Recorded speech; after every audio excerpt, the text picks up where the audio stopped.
Assalamualaikum warahmatullahi wabarakatuh. Bertemu kembali dengan channel Syaifuddin Zuhri. Pada video kali ini kita masih membahas tentang koordinat kartesius. Khususnya kita akan membahas tentang bagaimana posisi garis terhadap sumbu X dan terhadap sumbu Y.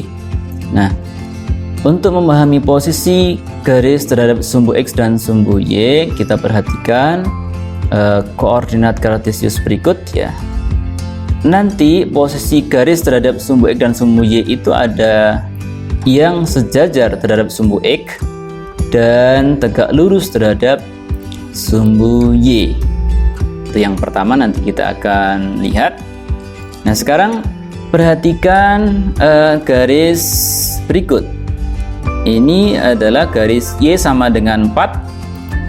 Jadi Y sama dengan 4, garisnya dia memotong sumbu Y di titik 0,4 ya di sini ya. Misalnya kita beri nama garis L ya, garis L.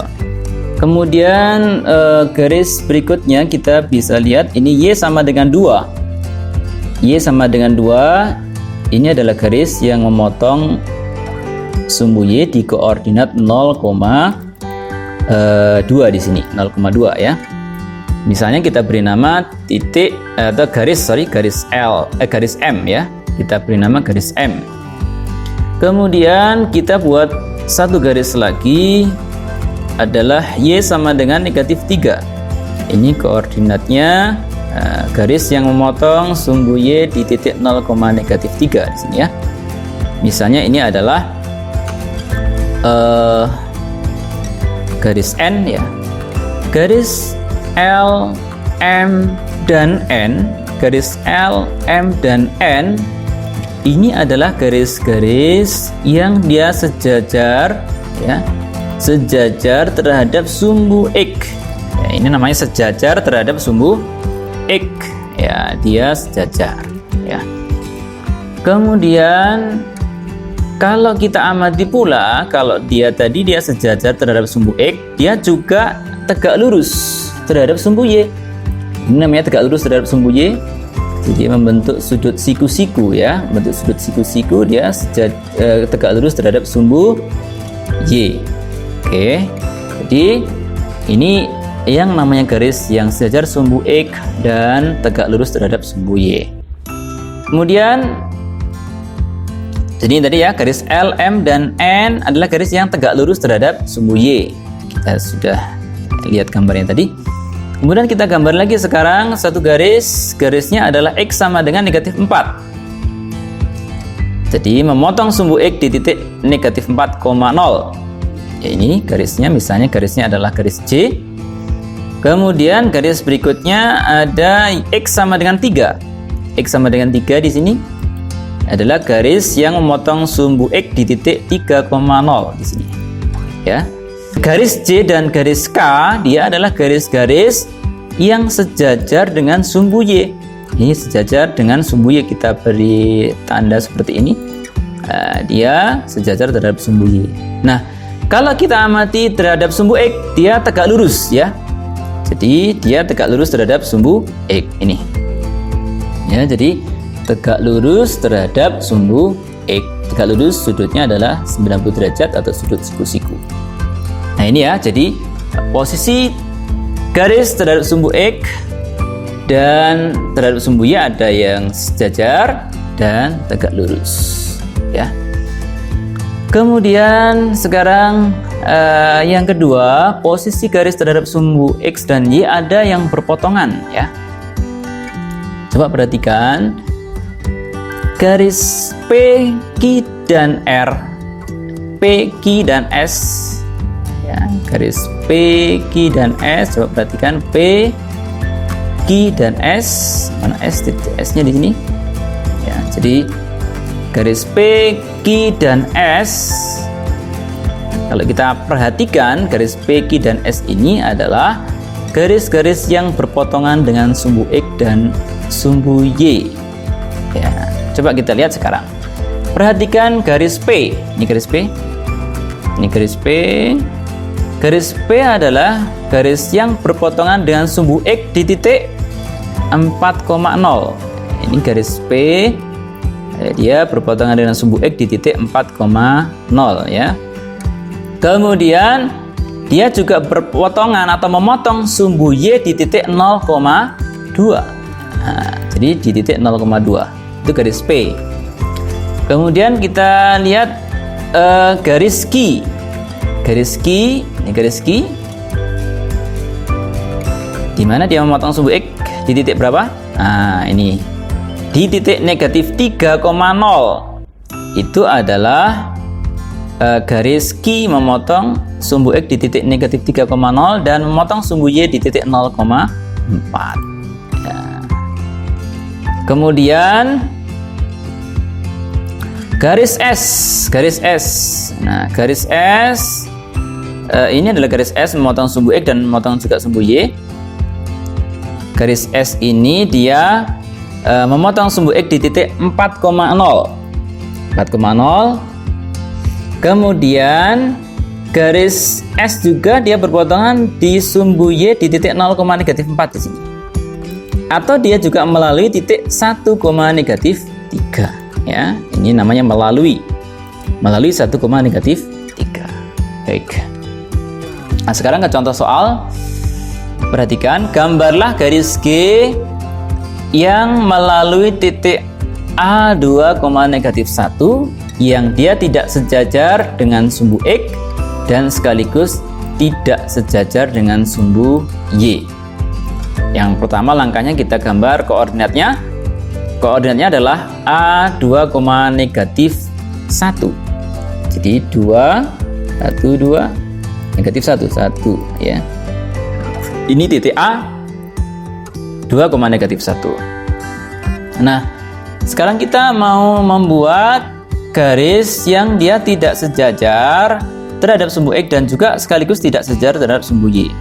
Misalnya ini ya, garis ini tidak sejajar dengan sumbu X dan sekaligus tidak sejajar sumbu Y, tapi melalui titik 2,-1. Kemudian garis ini juga ya, ini kita bisa buat garis yang lain yang jelas dia harus melalui titik 2,-1. Kita juga bisa menggambar lagi ya. Nah, ternyata kita bisa membuat garis yang dia tidak sejajar terhadap sumbu X dan terhadap sumbu Y. Jumlah garisnya banyak tentunya ya, lebih dari satu.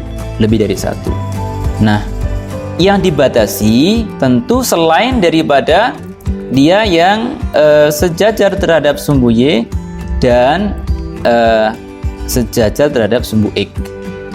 Jadi selain garis ini dan garis yang ini, dia memenuhi pertanyaan soal ini ya. Kemudian sekarang contoh yang kedua. Diketahui titik A 3,2, titik B 3,-4 dan titik C -3,2. Nah, sekarang kita gambar dulu koordinatnya ya. Jadi 3,2 di sini. Ini titik A ya, 3,2. Kemudian titik B 3,-4. 3,-4 di sini. Ini titik B. Kemudian titik C -3,2. Ini -3,2, ini titik C.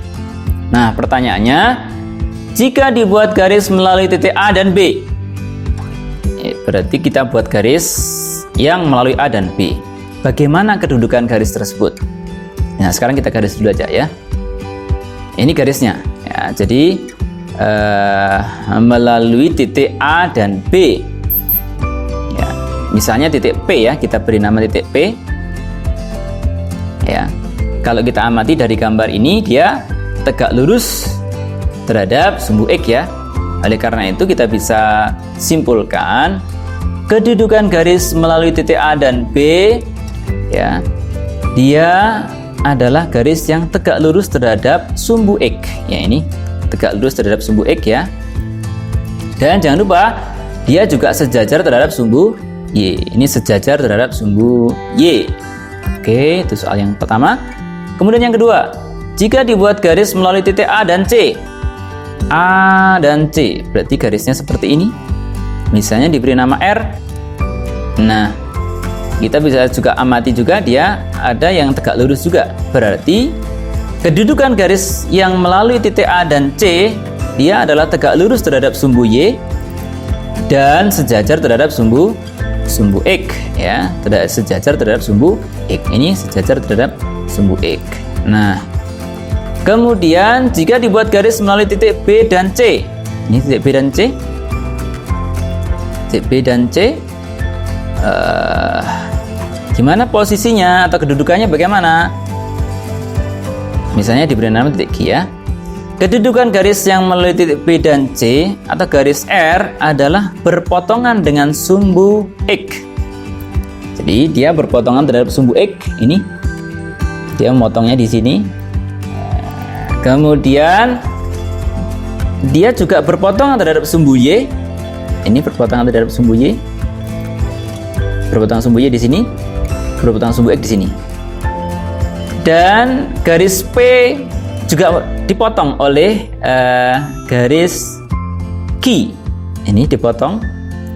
Jadi garis Q dia memotong garis P juga di titik ini, dipotong ya. Kemudian garis R tadi, garis Q ini dia juga memotong garis R, ya. Ini maksudnya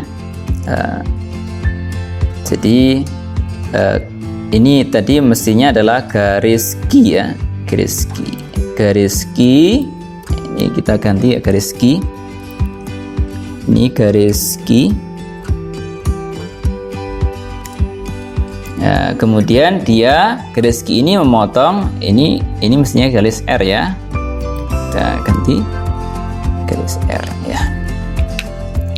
Jadi saya ulangi lagi bahwa kedudukan garis titik yang melalui titik B dan C, ya, misalnya tadi adalah garis Q, namanya garis Q, adalah berpotongan dengan sumbu X. Nah, berpotongan terhadap sumbu X di sini. Kemudian juga berpotongan terhadap sumbu Y di sini. Dia juga memotong garis P. Garis P di sini motongnya. Kemudian dia juga memotong garis R. Ini dipotong di sini. Nah, itulah pembahasan kita pada video kali ini. Mudah-mudahan bermanfaat. Jika pembahasan pada video kali ini bermanfaat, marilah kita juga bagikan kepada teman-teman kita agar supaya teman-teman kita terbantu di dalam belajarnya, dan berharap tentu lebih semangat, lebih baik nilainya, dan harapan kita menjadi lebih baik kembali. Dan jangan lupa like dan subscribe pada video di channel ini. Mudah-mudahan bermanfaat dan terima kasih. Wassalamualaikum warahmatullahi wabarakatuh.